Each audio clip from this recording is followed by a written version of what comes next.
Proverbios 20:10. El alma del impío desea el mal. Su prójimo no halla favor en sus ojos. Proverbios, hermanos, es un libro de sabiduría. Es un libro de observación y un libro de mucha deducción o mucha interpretación de la conducta humana a través de la observación. Y es un libro que escrito por el hombre más sabio del mundo llamado Salomón.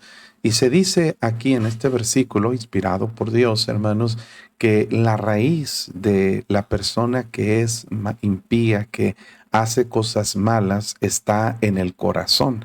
Y es un hecho comprobado y muy ratificado en la Biblia, que es el corazón, el centro de todo, y no hablando del órgano físico, obviamente, no estamos hablando del órgano que bombea la sangre, pero en la Biblia se considera las entrañas, principalmente el corazón, como el centro de las emociones, como el centro de los sentimientos, pero también de las decisiones que nosotros tomamos. Y hermanos, lo que nos enseña la palabra de Dios aquí es que el problema más grande con el ser humano, con el impío, está en su deseo para hacer el mal. Porque el Señor Jesús dijo, de la abundancia del corazón habla la boca. Entonces, lo que hay en nuestro interior se exterioriza a través de nuestras palabras, pero también a través de nuestras acciones. En Marcos capítulo 7, Jesús dijo que de dentro del corazón salen los adulterios, los malos pensamientos, las borracheras, los homicidios. Todas las acciones del ser humano tienen que ver con el interior, que está saturado, está lleno de cosas que son incorrectas, y eso se exterioriza a través de las palabras, pero también a través de las acciones.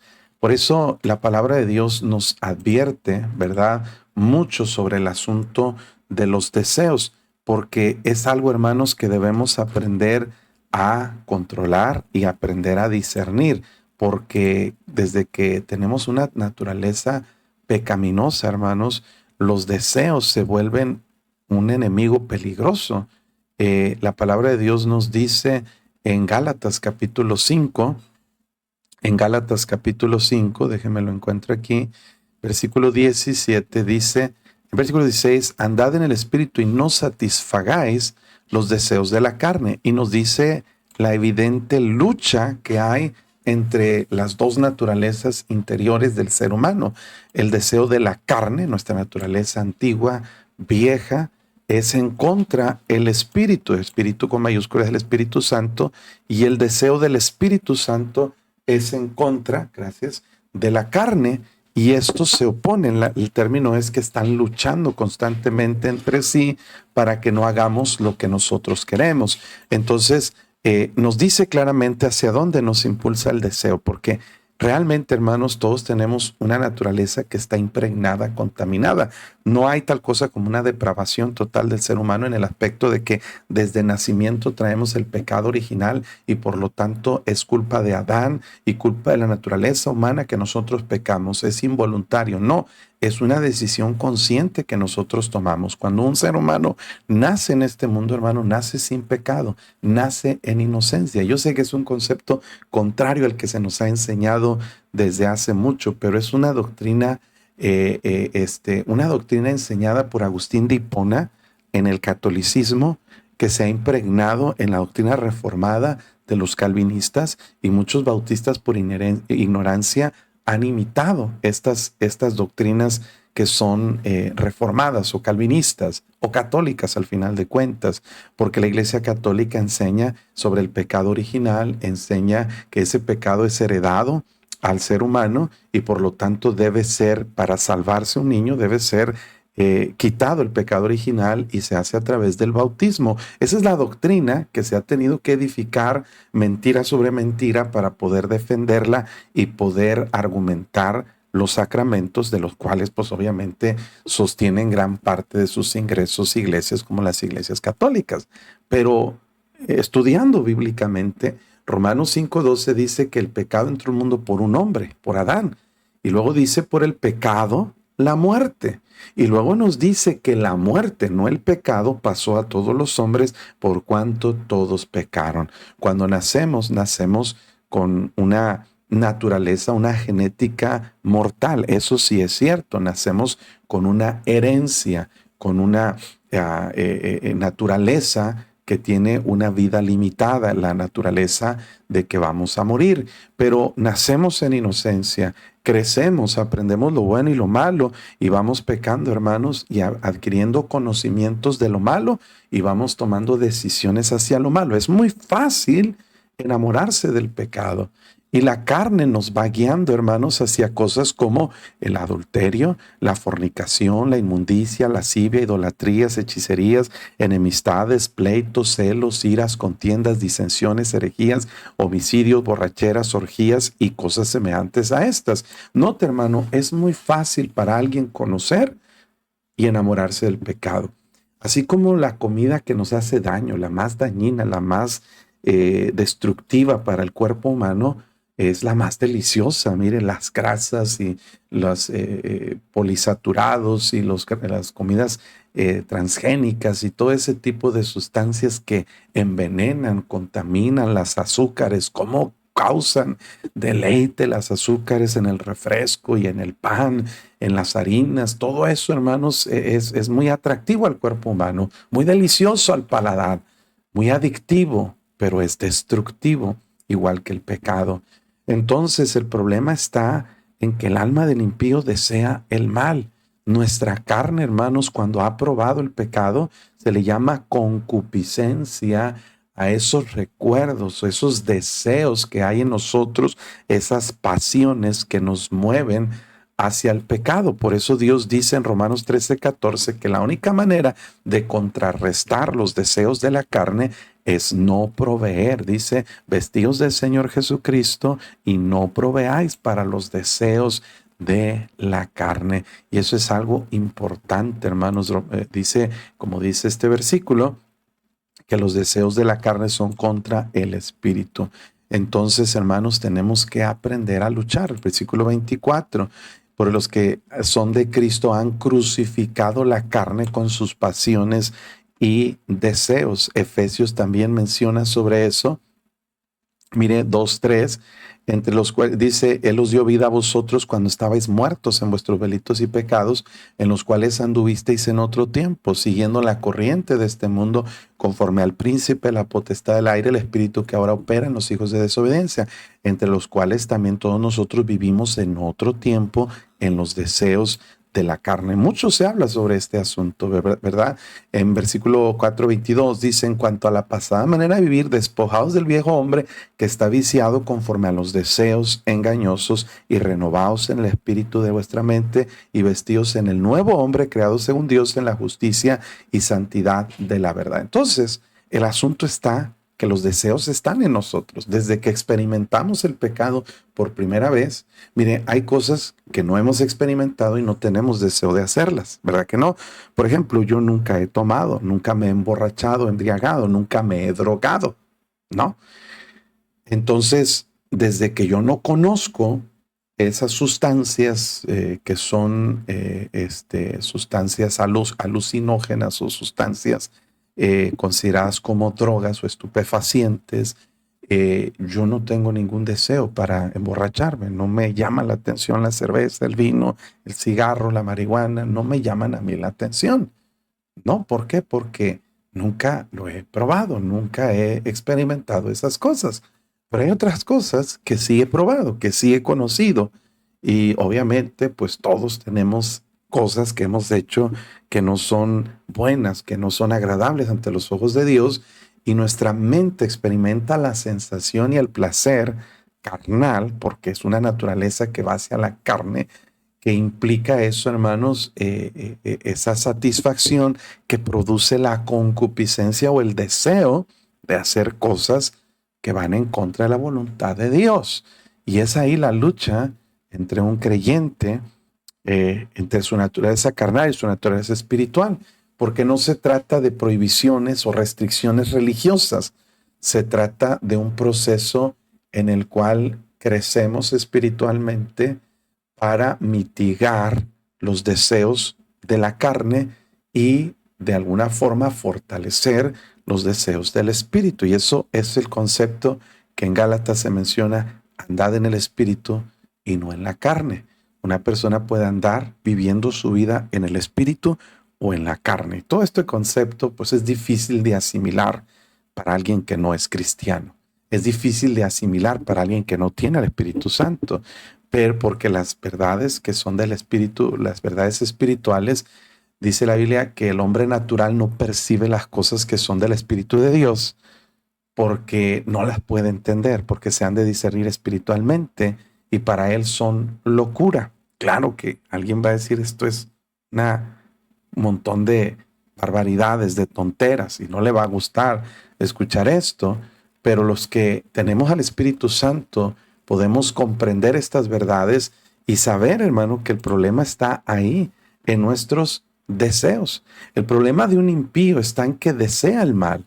No es algo, hermanos, que alguien le obliga a hacer. Es una decisión consciente que él desea y que él lleva a cabo. Por eso, hermanos, dice, su prójimo no haya favor en sus ojos, menosprecia a otras personas, hace mal, hace daño, está viviendo, hermanos, para aprovecharse de los demás y no le importa a la otra gente. Ese es el problema y esa es la consecuencia de vivir una vida impía, una vida sin Dios. No tenemos empatía, no hallamos o nadie haya favor en nuestros ojos porque no nos importan los demás. Están más cerca mis dientes que mis parientes. No me importa el beneficio de otros, no me importa la salvación de otros, no me importa la opinión de otros y no me importa la necesidad de otros. Y eso es parte de la naturaleza impía de alguien, hermanos, que está habituado a hacer lo que quiere hacer. Y ese es un problema grave de la humanidad. Y eso se refleja, hermanos, en la generación en la que ahora estamos. Una generación indolente, insensible, irrespetuosa, sin empatía, sin ningún tipo de interacción con otros seres humanos. ¿Por qué? Porque a nadie le importa a otros, solo nos importamos nosotros mismos. Salimos a caminar ahí en la ciudad de Nueva York, alrededor del área de Brooklyn, donde está la primera iglesia bautista de habla hispana. Y ya sabe usted, un mexicano norteño habituado a salir y saludar a la gente en la calle. Buenos días, good morning, hey, how are you? Nadie nos hacía caso. Al contrario, nos hacían caras. Caminando en la calle, eres cordial, eres amable, cedes el asiento, lo que se te enseñó a hacer. Nueva York parecen puros robots, puros zombies, cada uno en su mundo. Hermanos, me dolió en mi corazón ver gente en el metro, ¿verdad? Con un rostro totalmente, hermanos, fuera de la realidad, personas en una tristeza muy profunda, sin el gozo de Dios en su vida, con un vacío enorme. Qué triste, hermanos, vivir en un mundo que ya está totalmente desconectado de la interacción humana. ¿Por qué? Porque el alma del impío desea el mal y su prójimo no haya favor en sus ojos. Pero gloria a Dios que un cristiano debe aprender a vivir totalmente opuesto a este asunto, porque desde que el Espíritu Santo mora dentro de nosotros, el Espíritu Santo produce en nosotros deseos, hermanos, que antes no teníamos. Deseos, por ejemplo, de hacer lo correcto, lo que es agradable al Señor. Deseos de vivir para Dios, deseos, hermanos, de buscar las cosas espirituales, de buscar las cosas de Dios, deseos, hermanos, de vivir para el Señor. Qué bendición que un cristiano puede experimentar en su vida, hermanos, totalmente lo que es algo, deseos diferentes. El Espíritu Santo pone en nosotros el querer como el hacer, dice la Biblia, por su buena voluntad. Y es el Espíritu Santo morando dentro de nosotros, ¿verdad? Entonces, ese es el asunto con este Proverbios. Vamos a ver versículo 11. Cuando el escarnecedor es castigado, el simple se hace sabio. Y cuando se le amonesta al sabio, aprende ciencia. Note, hermanos, hay dos maneras que una persona puede aprender en su vida. Y eso depende de nosotros. Es nuestra decisión. Hay dos maneras de aprender las cosas. Una, vamos a decir, de la buena manera y otra de la mala manera. El escarnecedor, hermanos, es una persona insensata, una persona necia, una persona endurecida que se burla de otros. No aprende. no tiene ninguna intención de cambiar y no tiene ninguna intención, hermanos, de aprender. Va a ser así toda su vida porque es una decisión consciente que él toma. Yo así soy y así seré para siempre. Bueno, esa persona va a enfrentar, hermanos, consecuencias. Y las consecuencias son castigo. El escarnecedor va a ser castigado. Entonces tenemos el primer tipo de persona, una persona necia que no entiende, no cambia y va a enfrentar situaciones de castigo. El número 2 es un simple, como hemos ya de alguna forma definido este tipo de personaje en Proverbios,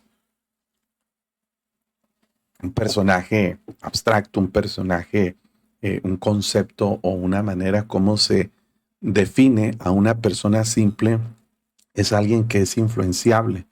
Es una persona, hermanos, que es fácil de vulnerar o de convencer. El simple no es muy sabio, pero tiene la posibilidad de aprender cuando mira las consecuencias y cuando mira lo que sucede a otras personas. Entonces, una persona simple puede llegar a ser sabia simplemente por observación y simplemente, hermanos, por aprender de la experiencia ajena, de la experiencia de terceros. Esta persona simple es una persona que tiene posibilidades de evitar la tragedia del escarnecedor. ¿Por qué? Porque aprende de la experiencia de otros. Y hermano, qué bonito es que nosotros podamos llegar en ese proceso a cambiar de ser simples a llegar ahora a ser, mis queridos hermanos, sabios. Mire lo que dice el Salmo 19. Es algo precioso que dice acerca de la Biblia. El versículo 7 dice que la ley de Jehová es perfecta, que convierte el alma. Y el testimonio de Jehová es un sinónimo para la ley de Dios. La palabra de Dios es fiel, que hace sabio al simple o al sencillo. Entonces, hermanos, el simple es ignorante, pero cuando quiere aprender, ve la experiencia de otros y dice, bueno, yo no quiero que me pase eso a mí, entonces voy a evitar a toda costa cometer los errores que el escarnecedor cometió. Entonces me voy a hacer sabio para que Dios no me castigue a mí. Y eso, hermanos, es lo que traslada a una persona de ser un simple, un ignorante, a ser un sabio, porque al menos tiene la capacidad de ver la experiencia de otros. Y todo en la Biblia, hermanos, fue escrito con ese propósito de hacer sabio al sencillo. Por eso Pablo dice en 1 Corintios 10 que las cosas, mire, dando el ejemplo del pueblo de Israel, y dice, pero más estas cosas sucedieron como ejemplos para nosotros, para que no codiciemos cosas malas como ellos codiciaron, ni seáis idólatras como algunos de ellos. Según está escrito, se sentó el pueblo a comer, a beber y se levantó a jugar. Ni forniquemos como algunos de ellos fornicaron y cayeron un día 23,000. Ni tentemos al Señor como algunos de ellos. Entonces, ni murmuréis como ellos murmuraron. Estas cosas acontecieron como ejemplo y están escritas para amonestarnos a nosotros, quienes han alcanzado los fines de los siglos. Así que el que piensa estar firme, mire que no caiga. Dios está diciendo, mire, aquí nosotros tenemos una manera de aprender muy buena y muy fácil. Cuando lees la Biblia y Dios te advierte sobre algo y tú escuchas la reprensión y luego miras los errores y los fracasos de otros, ves cómo Dios trata con ellos y tú dices, bueno, ¿para qué tener que llegar a esas consecuencias? Mejor tomo decisiones para hacer cambios en mi vida sin necesidad de experimentar todo eso. Y mire qué hermoso es que podemos llegar a ser sabios después de ser simples. Y luego dice, se le amonesta al sabio y aprende ciencia. El sabio, hermanos, es una tercera categoría de personas que no necesitan ni siquiera ver la experiencia negativa de otros. Note, son 3 niveles de aprendizaje. El primero es el escarnecedor, que bueno, no aprende, decide no cambiar, es castigado, enfrenta consecuencias de sus propias decisiones y acciones. El simple no sabe ni qué, pero ve el dolor, el sufrimiento y el castigo del escarnecedor y se hace sabio. ¿Sí? Llega a cambiar y a pasar a ese proceso.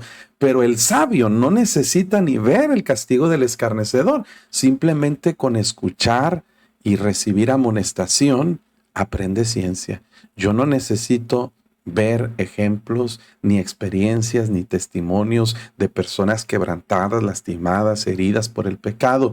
Yo simplemente creo lo que la palabra de Dios me dice y para mí es suficiente para aprender ciencia. La palabra ciencia es conocimiento, hermanos. La ciencia es el aprendizaje a través de la experiencia. ¡Qué hermoso!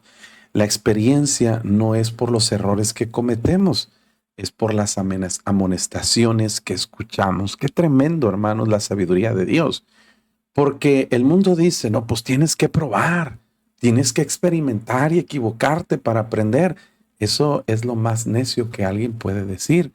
Porque, hermanos, ¿para qué tener que pasar la experiencia dolorosa que alguien pasó cuando yo puedo aprender sin necesidad de pasar todo ese proceso? Mire, por ejemplo, dice la Biblia en Romanos 12 que a través de las Escrituras recibimos paciencia, enseñanza y consolación.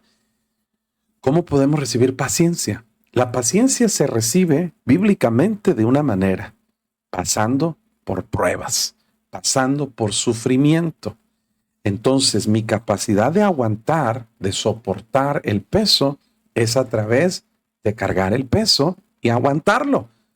Pero cuando yo leo historias como la de Job, que Job pasó un proceso doloroso en su vida, y luego todo ese proceso que llevó Job de prueba, de dolor, de sufrimiento, de quebranto, lo lleva a un aprendizaje espiritual que él no entendía, él no veía hasta el final de su prueba, pero yo leo el libro de Job y aprendo lo que Job aprendió, entonces yo puedo saber lo que Job sabe sin necesidad de experimentar lo que Job experimentó. Y ese es el maravilloso poder de las Escrituras.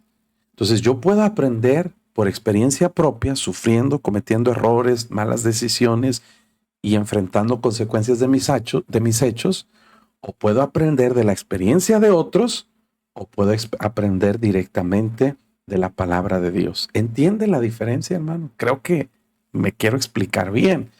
Pero ahí está el asunto. El escarnecedor no aprende, es castigado. El simple ve el castigo del escarnecedor y se hace sabio. Pero el que ya es sabio, nada más escucha amonestación y aprende sin necesidad de depender de la experiencia de otros. Interesante este concepto en la Biblia. Versículo 12, considera el justo la casa del impío. ¿Cómo los impíos son trastornados por el mal?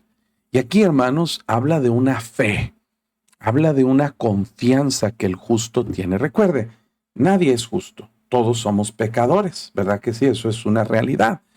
Pero a través de la justicia de Cristo podemos ser justificados delante de Dios. Y esto es el principio de la justificación. La doctrina de la justificación es que a través de la justicia de Cristo que es puesta sobre nosotros, Dios ve en nosotros la justicia de Cristo y nos declara a nosotros inocentes, no por nuestra justicia, sino por la justicia de Cristo. Entonces, cuando el concepto del justo en el libro de Proverbios hace referencia a una persona que trata de practicar lo que es justo y agradable ante los ojos de Dios, una persona justa, una persona que vive de manera agradable ante los ojos de Dios, dice, considera la casa del impío, o sea, observa y medita en esto. Porque al final de cuentas, tarde o temprano, la confianza está que los impíos van a ser trastornados por el mal. Y esto fue una lucha, hermanos, para muchos creyentes del Antiguo y del Nuevo Testamento y para muchos hoy en día. Ahí le va. Recuerda a Asaf en el Salmo 77, sí, 73, ¿verdad? Vamos a verlo. Asaf considera la casa de los impíos, pero en lugar de tener la confianza de que iban a ser destruidos, él tuvo envidia, 73. En cuanto a mí, dice Asaf, casi se deslizaron mis pies, por poco resbalaron mis pasos, porque tuve envidia de los arrogantes viendo la prosperidad de los impíos. No tienen congojas por su muerte, su vigor está entero, no pasan trabajos como los otros mortales, ni son azotados como los demás hombres. Por tanto, la soberbia los corona, se cubren de vestido de violencia, los ojos les saltan de gordura y logran con creces los antojos del corazón. Se mofan y hablan con maldad de hacer violencia y hablan con altanería. Entonces, todo este concepto, Asaf dice, dice, estos impíos sin ser turbados del mundo alcanzaron riquezas, verdaderamente en vano he limpiado mi corazón y lavado mis manos en inocencia. He sido azotado todo el día, castigado todas las mañanas, y luego cuando pensé para saber esto fue duro trabajo para mí. Asaf tuvo esta lucha espiritual que también vimos que la tuvo Job, vimos que la tuvo también Isaías, vimos que la tuvo el pueblo de Israel en relación a ese asunto, Jeremías y el pueblo de Israel en Malaquías. Entonces es una lucha constante que Satanás sabe susurrar en nuestra mente. Mira a los impíos, mira cómo les va bien, mira cómo no batallan, mira cómo no tienen que levantarse el domingo para ir a la iglesia, viven como si fueran libres, sin presiones, se emborrachan, tienen carnes asadas, manejan su carro del año, tienen su alberca en su casa, tienen mucha prosperidad. Obviamente es una lucha espiritual fuerte para el creyente porque consideras la casa del impío y dices, wow, le va mejor que a mí. Y ese es el pensamiento que Satanás quiere que adquiramos. Pero la confianza de Dios y en su palabra nos lleva a entender que tarde o temprano eso va a terminar. Por eso Asaf dice ahí en el versículo 17, hasta que entrando en el santuario de Dios comprendí el fin de ellos. ¿Cuál es el fin de ellos? Pues los has puesto en deslizaderos, en asolamientos los harás caer. Cómo han sido asolados de repente, perecieron, se consumieron de terrores como sueño del que despiertas y cuando despertares menospreciarás su apariencia. Está diciendo Asaf, ya entendí que se van a morir y se van a ir al infierno. Y todo lo que van a disfrutar en su existencia eterna fue lo que tuvieron en esta vida. Y el Señor nos abre esa cortina de la eternidad para mostrarnos una historia muy precisa en Lucas acerca de aquel hombre rico que se vestía de púrpura, de lino fino y hacía cada día banquete con esplendidez. Nunca pensaba en Dios, se emborrachaba y vivía al día, disfrutando de sus placeres. Por el estilo de vida que vivía, probablemente vivió no más de 40 y tantos años. Porque hermanos, si tú no cuidas tu salud, a los 40 vas a empezar a pagar facturas de lo que tu cuerpo te empieza a cobrar. Y bueno, ese es un consejo para los más jóvenes, ¿verdad? Pero este hombre murió y fue sepultado.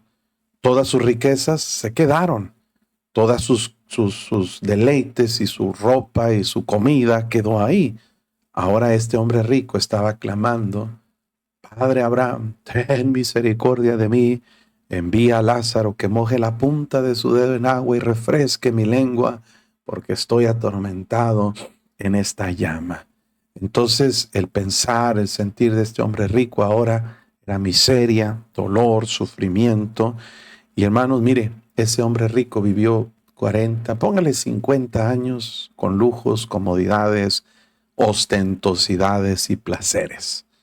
Pero lleva, si al tiempo que Jesús dio esa enseñanza, lleva casi 2000 años sufriendo, si es que fue en el tiempo de Jesús, pero probablemente fue mucho antes esa historia.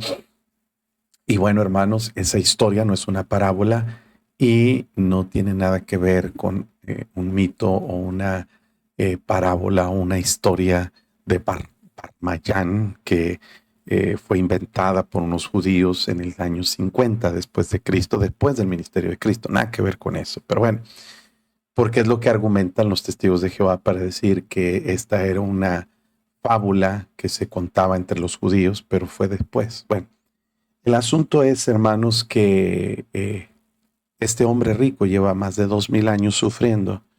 Y compare, hermanos, los 50 años que tuvo de abundancias con los 2000 años que tiene de sufrimiento. Y al final que el cristiano comprende el fin de los impíos, pues entiende que no hay nada que envidiarles, ¿verdad? Fíjese lo que dice el Señor acerca de eso en el Proverbios 24, que vamos a llegar pronto. Déjeme apago aquí este versículo de arriba para que pueda observar: no tengas envidia de los hombres malos, ni desees estar con ellos, porque su corazón piensa en robar, iniquidad hablan sus labios.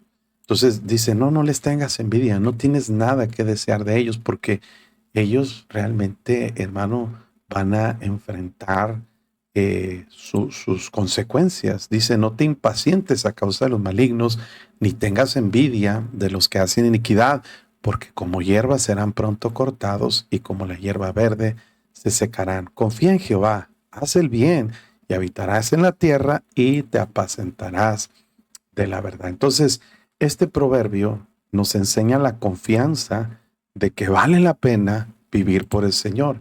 Considera el justo la casa de los impíos, y en algún momento, tarde o temprano, vamos a ver cómo son trastornados por el mal. Y toda la jactancia y la burla y la arrogancia de ellos va a enfrentar su justa retribución. Vamos a ver las consecuencias de no querer nada con Dios. Y vamos a ver, como Dios le dijo al pueblo de Israel en Malaquías, entonces os volveréis y discerniréis la diferencia entre el justo y el malo. Vas a ver la diferencia entre el que sirve a Dios y el que no le sirve, porque hay una diferencia abismal. Versículo 13 nos dice que el que cierra su oído al clamor del pobre, también él clamará y no será oído. Uno de los propósitos de la sabiduría de Dios es enseñarnos cómo actuar delante de Dios, cómo tratar con Dios, pero también cómo tratar con los demás. Y hermano, algo que Dios le agrada y algo que Dios busca es que nosotros seamos como Él. Sed pues vosotros perfectos como vuestro Padre Celestial también es perfecto. Eso implica algo completo, algo maduro. Y Dios dice, una de las cosas que yo quiero que aprendas a imitar de mí, hijo, es a escuchar cuando otros tienen necesidad, principalmente el pobre. Ahora, debemos entender que la pobreza muchas veces viene a consecuencia de malos hábitos, como lo hemos observado y como nos ha enseñado el libro de Proverbios. La pobreza muchas de las veces es culpa de malos hábitos, de malas decisiones y malas prácticas acerca de las finanzas. Pero hay muchas veces que gente está en necesidad, en pobreza, por circunstancias más allá de sus fuerzas. Circunstancias de que alguien les robó, de que alguien los despojó, de que perdieron su empleo. Entonces, hay momentos en que hay gente que cae en una necesidad extrema y Dios dio advertencias para que cuando hubiera alguien, hermanos, que estaba pasando por circunstancias difíciles, hermanos, mire la ley en Deuteronomio 15:7, cuando hay en medio de ti menesteroso, esto es una persona que cae repentinamente en una necesidad de alguno de tus hermanos, en alguna de tus ciudades, en tierra que Jehová tu Dios te da, no endurecerás tu corazón ni cerrarás tu mano contra tu hermano pobre, sino abrirás a él tu mano liberalmente y en efecto le prestarás lo que necesite. Guárdate de tener en tu corazón pensamiento perverso diciendo, cerca está el año séptimo, el de remisión, y mires con malos ojos a tu hermano menesteroso para no darle, porque él podrá clamar contra ti, Jehová, y se contará por pecado. Sin falta le darás y no serás mezquino, de mezquino corazón cuando le des, porque por ello te bendecirá Jehová tu Dios en todos tus hechos y en todo lo que emprendas. Y mire lo que dice Dios, porque no faltarán menesterosos en medio de la tierra. Por eso yo te mando diciendo, abrirás tu mano a tu hermano, al pobre y al menesteroso en la tierra. Y mire, podemos ver muchos versículos que hablan sobre esto. Muchos versículos, muchos pasajes, porque Dios le pone atención a este asunto, hermanos. Entonces, tenemos que aprender, hermanos, que el corazón de Dios es un corazón generoso y un corazón para ayudar al que está necesitado, hermano. Entonces, vemos que Dios nos manda a nosotros tener un corazón y una actitud generosa para con esas personas, hermanos, que tienen necesidad. Todos en algún momento pasamos por vacas flacas, por usar la analogía de los tiempos de José.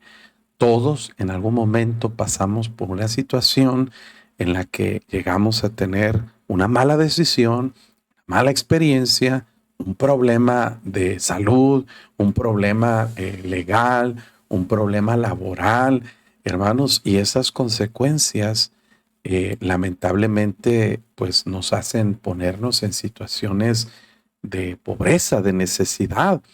Y hermanos, dice Proverbios 11:24, hay quienes reparten y les es añadido más, y hay que retienen más de lo que es justo, pero vienen a pobreza. Entonces, hermanos, debemos tratar de tener cuidado de no tomar actitudes incorrectas cuando alguien tiene una necesidad. Note, hermano, está hablando de personas que conocemos o no conocemos, pero que podemos observar claramente que no están viviendo en una condición de pobreza por causa de vicios o de cuestiones malvadas, ¿verdad? Porque, mire, usted le puede dar dinero a una persona que se va a emborrachar y usted le va a hacer un daño en lugar del bien. Pero Proverbios 14:21 lo estudiamos, dice peca, y esto es un pecado, el que menosprecia a su prójimo, mas el que tiene misericordia de los pobres es dichoso, feliz, bienaventurado, es la palabra. Entonces, hermanos, tenemos que aprender a tener este corazón. Mire el versículo 31. El que oprime al pobre, es decir, te aprovechas de él y tratas aún de ponerlo en una condición peor, afrenta, es como una ofensa en contra de su hacedor, de Dios, el Creador. Pero el que tiene misericordia del pobre, lo honra. ¿A quién? A Dios. Usted y yo podemos honrar a Dios cuando tenemos una actitud correcta con gente que está en necesidad. Y otra vez lo dice en 17:5, el que escarnece al pobre afrenta a su hacedor, y el que se alegra de la calamidad, dice, no quedará sin castigo. Es algo, hermanos, que Dios nos advierte, tener mucho, mucho cuidado. Un segundito aquí. Muy bien, entonces, hermanos, Dios manda que tengamos misericordia y que tengamos un corazón, hermanos, compasivo para con personas que están en necesidad. Mire, vamos a ver acá, a 19:17, a Jehová presta el que da al pobre, y el bien que ha hecho se lo volverá a pagar. ¿Quién? El pobre no te va a pagar, pero Dios dice, yo te lo pago, tú no te apures. Entonces, es bueno, hermanos. Hay una frase que dicen muchos, no está en la Biblia, que Dios no es deudor de nadie. Eso no viene en la Biblia, pero es una verdad. Dios a nadie le debe. Y hay veces que tú puedes hacer deudor a Dios, pero Dios va a pagar su deuda, y es cuando tú eres generoso con una persona que está en una necesidad. Entonces, qué tremendo, ¿verdad, hermanos? Ahora, Dios nos advierte cómo evitar la pobreza. Dios nos advierte cómo no caer en estas consecuencias, y Dios nos advierte cómo evitar ese problema. Pero aún así, en el barbecho de los pobres hay mucho pan, pero se pierde por falta de juicio, y aún así a veces cometemos decisiones y acciones que nos llevan a pobreza, y lamentablemente, hermanos, pues estamos en una situación menesterosa. Pero dice la Biblia, el que cierra su oído al clamor del pobre, Dios dice una promesa, así como yo prometo que si tú ayudas, yo te lo voy a pagar. Y como cuando tú tienes misericordia, honras a Dios, dice, honra a Jehová con tus bienes, y serán llenos tus graneros con abundancia, y tus lagares rebosarán de mosto. Pero también yo prometo que si alguien necesita y tú cierras tu oído, fíjese bien, Dios dice, tú vas a necesitar un día y vas a clamar. Yo no le pido a nadie, bueno, pero a Dios sí. Y vas a necesitar la ayuda de Dios. Y vas a decir, Señor, ayúdame. Y Dios va a decir, ¿te acuerdas cuando alguien te pidió ayuda a ti? ¿Cómo respondiste? Bueno, no vas a ser oído. Mire, hermano, que Dios es bueno y es misericordioso. Pero muchas veces, hermanos, nosotros tenemos, hermano, malas actitudes con gente necesitada. Algo que a mí me da mucho temor, hermanos, es no ayudar a alguien que necesita ayuda. Fíjese, este es un principio que yo tengo. Yo prefiero equivocarme en ayudar a la persona que no debo ayudar que en equivocarme en no ayudar a la persona que sí debo ayudar, porque yo sé que yo necesito de Dios. Y yo sé, hermanos, que un día voy a necesitar que Dios me escuche. Así es de que debemos tener un corazón, hermanos, generoso. Y hay más en este versículo que habla acerca de la generosidad. Eh, este, pero vamos a hablar más de eso. Pero déjenme le digo algo, hermanos. Si hay algo que Dios bendice, si hay algo que Dios ama, es una persona que tiene un corazón generoso, porque eso proyecta y refleja a Dios en nuestra vida, glorifica a Dios en nosotros, se refleja a Dios en nosotros, porque Dios es generoso, porque Dios es compasivo, porque Dios es misericordioso, mis hermanos. Mire, algo que nos falta mucho a los cristianos es tener un corazón generoso.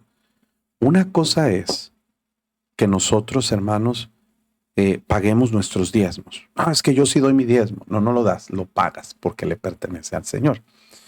Una cosa es que demos a la obra misionera, que demos ofrendas a la iglesia para construcción, para proyectos, qué bueno.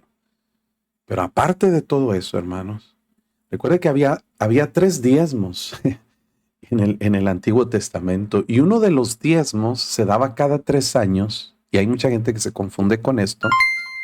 Cada 3 años había otro diezmo aparte de los diezmos que se traían al templo, y este diezmo era juntado con propósitos asistenciales. Es decir, cada 3 años el pueblo de Israel, se los voy a mostrar, fíjese, porque sí es bíblico, fíjese, y es algo que muchas veces nosotros ignoramos. Deme un segundito aquí, por favor.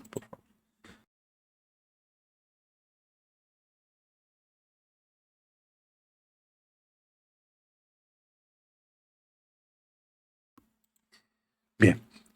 Cada 3 años, hermanos, ¿dónde está en Deuteronomio? 14, 28. Déjeme ver si es este. Sí. Al fin de cada 3 años sacarás todo el diezmo de tus productos de aquel año y lo guardarás en tus ciudades. Y vendrá el levita que no tiene parte ni heredad. Si estamos bien. Contigo el extranjero, el huérfano, la viuda que hubiera en tus poblaciones, y comerán y serán saciados, para que Jehová tu Dios te bendiga en toda obra que tus manos hicieron. Este diezmo no era el diezmo que se daba habitualmente en el templo. Era un diezmo aparte del diezmo. Era cada 3 años y se utilizaba como asistencial, como ayuda para el necesitado. Era un acto de generosidad del pueblo que Dios le estaba enseñando a pensar en los necesitados, en la viuda, en el huérfano, en el extranjero, en el necesitado. Y hermanos, ese corazón es el corazón que Dios busca de nosotros, un corazón con liberalidad.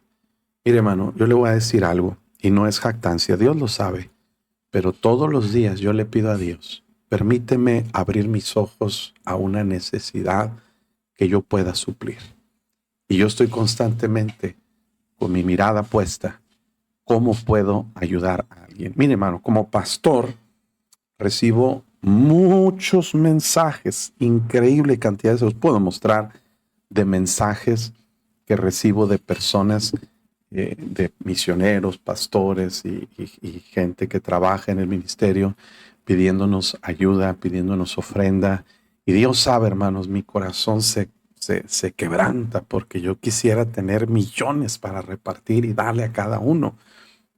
Cada mensaje que leo me quebranta mi corazón. Ayer nos habló un misionero, nuestro misionero, y nos enseñó las fotos de su transporte, cómo están las llantas del carro, y me dice, ayúdanos. Y mire, yo quiero, hermanos, ayudar. Yo quiero de verdad, pero a veces, mire, me enseña la foto de la llanta de la camioneta de la iglesia. Está lisa, le digo, hermanos, si se le para un zancudo va a tronarla. Y no estoy diciéndole para pedirle de nada, hermano, no malentienda, no se vaya por la tangente. Pero le quiero decir, hermanos, que muchos misioneros me mandan mensajes. Personas del radio y de aquí de internet. Viera, si yo le enseñara el Messenger, ayúdeme, ayúdeme, ayúdeme, gente pide ayuda. Y de verdad yo quisiera cada situación dar dinero. En la iglesia, todos piensan que el pastor es rico, ¿verdad? Y le piden mucha gente, le pide ayuda al pastor y yo trato de ayudarles. Pero aún a pesar de todo, hermano, le digo a Dios, ayúdame a ser espontáneamente testigo de una necesidad que yo pueda cubrir. No hace muchos días estaba en una tienda, hermano, pagando en un 7-Eleven aquí. Y una señora estaba comprando una lata de comida y unas tortillas, evidentemente para comer, y no completaba la cantidad. Creo que su tarjeta no funcionaba. Y bueno, yo estaba en siguiente en la fila y yo dije, Señor, si esto es tu guía para yo ser de bendición, inmediatamente dije, hey, cóbremela a mí. Y la señora llorando, ¿verdad? ¿Por qué? Porque no tenía dinero. Y es una necesidad para comida. Si llevaba cigarros y cerveza, ni de chiste se la iba a comprar. Pero el punto es, hermano, que no cerremos nuestro oído a las necesidades que la gente tiene. Mire, hermano, a veces la gente que pide no es la más apropiada de ayudar. Yo creo que nosotros necesitamos ver quién clama a Dios, no a nosotros. Quién está en una verdadera necesidad y tratar de ayudar. Nosotros tenemos un ministerio en nuestra iglesia que le llamamos la canasta de la despensa. Compramos una despensa, hermanos, muy bien surtida, muy completa, con toda la comida necesaria para una semana, para una familia grande. Y luego la vendemos en la iglesia. Ponemos una tiendita en la iglesia y damos el mismo precio que dan en la tienda más barata, Bodeguita Obrera. Lo que hacemos es vender la despensa, ¿verdad? Y nosotros la compramos. Cada quien compra una cosita, un artículo. Con eso se junta el dinero para surtir otra despensa la siguiente semana, pero la gente que compra los artículos no se los lleva, ahí los deja, los dona. En lugar de que yo vaya a Bodeguita a comprar 1 litro de aceite, lo compro ahí en la iglesia. Y luego, hermanos, la canasta cuando ya se vendió toda, nosotros oramos al Señor y buscamos una familia que necesite comida, que no tenga dinero, que esté pasando por una situación. Oramos, los hermanos nos dicen, y por ejemplo, ahorita hay un hermano que está enfermo y sabemos que queremos ayudarle. Entonces ya destinamos, hoy le vamos a entregar esa canasta de despensa, pero como no podemos estar desembolsando cada semana de las ofrendas, pues entre nosotros cada quien compramos algo y lo reembolsamos y la volvemos a comprar. Es una manera que la iglesia está constantemente pensando en gente necesitada. Y mire, hermano, que la verdad, ahora, por favor, entienda, no podemos llevarla a todo mundo.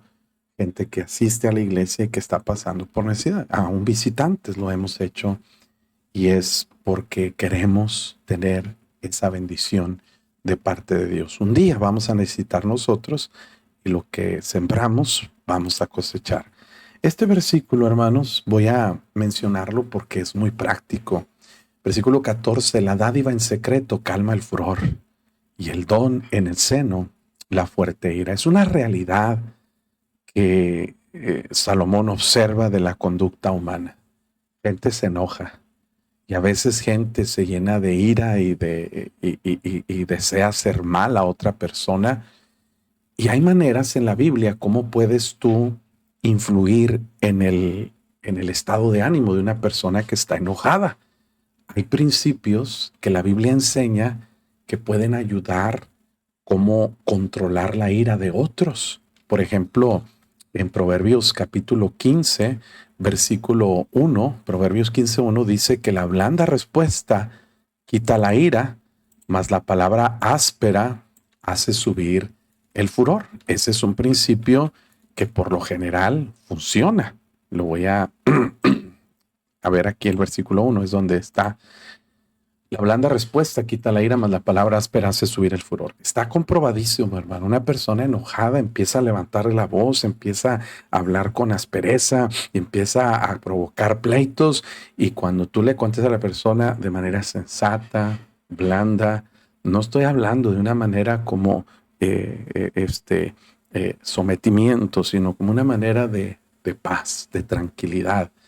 Les platiqué una vez que iba manejando en el centro de la ciudad hace muchos años, iba a dar la vuelta en una esquina y yo no vi que iba cruzando un joven, ¿verdad? Y hermanos, casi lo atropello, casi lo atropello. Fue mi error. Yo debía haber visto que él iba cruzando la calle y yo no lo vi. Lamentablemente no lo vi. Casi le pego, él se paró, vino, hermanos, a quererme golpear y maldiciones y golpear el carro. Bajé el vidrio. Él esperaba una palabra para explotar contra mí y lo miré a los ojos y le dije, amigo, perdóname, no te vi, discúlpame. ¿Y sabes qué, hermano? Se le fue la ira en un segundo. Voltea conmigo y dice, no te preocupes, todo está bien. Mire, lo que pudo desencadenarse, si yo nomás le dijera, fíjate dónde va, no, hombre, ahí se hubiera armado y se hubiera hecho un pleito, hermano. Yo no sé cuántas veces, le voy a decir algo, hermano, en lo personal, nunca me he peleado a golpes con nadie. Pero yo no soy una persona cobarde, hermano. No soy cobarde. Soy una persona con fuerza física, pero no tengo que demostrarle a nadie mi fuerza. Yo no sé si se pelearon o no se pelearon, nunca lo he tenido que comprobar y no espero hacerlo, porque hay un poder más grande en la mansedumbre, que es poder bajo control, y en la habilidad para hablar pacíficamente, porque este versículo es poderoso. La blanda respuesta quita la ira, la palabra áspera hace subir el furor. Y luego nos dice también la Biblia en este versículo que acabamos de observar, versículo 14, Proverbios 21, nos dice, hermanos, otra manera de aplacar la ira de otras personas, y vamos a ver alguna comprobación bíblica sobre eso. La dádiva en secreto calma el furor. Hay un ejemplo en la Biblia de Jacob y Esaú. Jacob se portó mal con su hermano, le engañó para comprarle su primogenitura, porque no se la robó, pero sí le robó la bendición que le correspondía a Esaú como primogénito. Esaú, enojado, hermanos, juró que apenas muriera su padre, él iba a matar a Jacob. La madre de Jacob escucha la amenaza, va con Jacob y le dice, hijo, y mal ejemplo y un mal consejo, hijo, huye de este problema. Aléjate, vete, porque tu hermano ha jurado que te va a matar. Ahora, paréntesis. Hermanos, he escuchado muchas veces la frase que dice, el tiempo cura las heridas. No hay mentira más grande. No es cierto. El tiempo no cura las heridas. Curar las heridas a veces lleva tiempo, pero no es el tiempo lo que las cura. Lo que cura las heridas es una correcta manera de tratarlas físicamente y emocionalmente. Jacob huyó, se fue por 20 años, hermanos, y ese problema quedó simplemente evadido, simplemente huyó del problema. 20 años después, Jacob regresa y cuando Esaú escucha que venía Jacob, tomó 400 hombres porque el problema estaba exactamente igual que cuando Jacob se fue. El propósito de Esaú era matar a Jacob. Venía con un ejército de 400 hombres para matarlo. Pero Jacob actuó prudentemente, maduró en 20 años, pero no resolvió ese conflicto. ¿Qué hizo Jacob? Empezó a enviar comitivas o a enviar grupos con regalos para aplacar la ira de Esaú. Y se os voy a demostrar bíblicamente. Fíjese bien.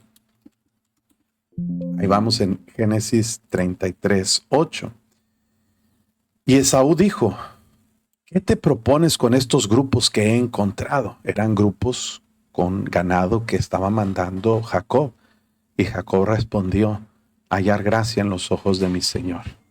Y Esaú dice, suficiente tengo yo, hermano mío, sea para ti lo que es tuyo. Y dijo Jacob, no, yo te ruego, si he hallado ahora gracia en tus ojos, acepta mi presente, porque he visto tu rostro como si hubiera visto el rostro de Dios, pues que con tanto favor me has recibido. Acepta, te ruego, mi presente que te he traído, porque Dios me ha hecho merced, y todo lo que hay aquí es mío. Insistió con él, y Esaú lo tomó. Y Esaú dijo, anda, vamos, yo iré delante de ti. Esaú venía a matarlo y terminaron yéndose juntos. ¿Por qué, hermano?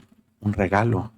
Y no es un soborno, es una acción de buena voluntad que alguien tiene. ¿Por qué cree usted que cuando los esposos o las esposas se enojan con los esposos, es tan común que el esposo le trae flores? Y muchos esposos no traen flores más que cuando la esposa está enojada y ya no hayan qué hacer, entonces nos le va a llevar flores, ¿verdad?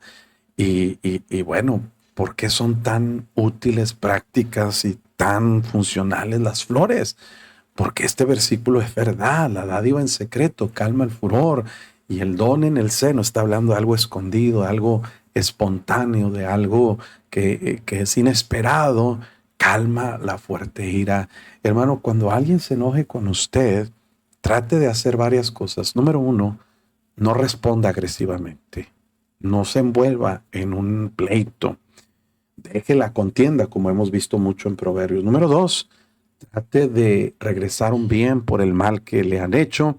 Y número tres, trate de mitigar con algo sincero, no porque hay veces que es imprudente, ¿verdad? En ciertos momentos y circunstancias, pero trate de buscar la manera de calmar un poco el furor, de mitigar la ira y de alguna forma, hermano, de ayudar a que las cosas puedan ser solucionadas, puedan ser ayudadas para ser resueltas los conflictos que se puedan tener. Ahí está un buen principio práctico para nuestra vida. Y vamos a ver uno más y aquí vamos a terminar.